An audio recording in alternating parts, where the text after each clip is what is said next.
Trisha become another Jayalalithaa అది నడుస్తోంది చర్చ.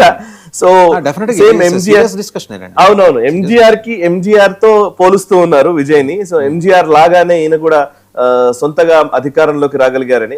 నిజంగా మాడితే ఎంజీఆర్ కంటే కూడా ఇది టఫ్ టైం నా దృష్టిలో.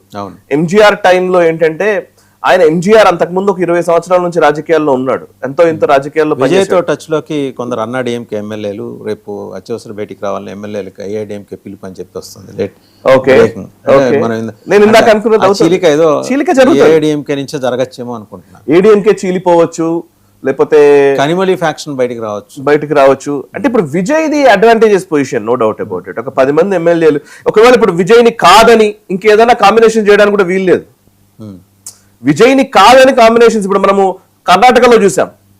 బీజేపీ కాంగ్రెస్ హోరాహోరీ నడుస్తున్నప్పుడు బీజేపీకి పూర్తి మెజారిటీ రాకపోతే కాంగ్రెస్ కుమారస్వామికి మద్దతు పలికి కుమారస్వామిని ముఖ్యమంత్రిని చేసి ప్రభుత్వం ఫామ్ చేయగలిగింది బీజేపీని ఆపడం కోసం.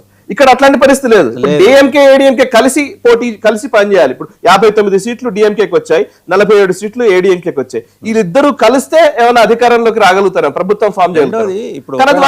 వచ్చారనుకోండి సార్, వాళ్ళ మీద ఈ పార్టీ ఫిరాయింపు చట్టం ఒకటి వచ్చేస్తుంది. ఎందుకంటే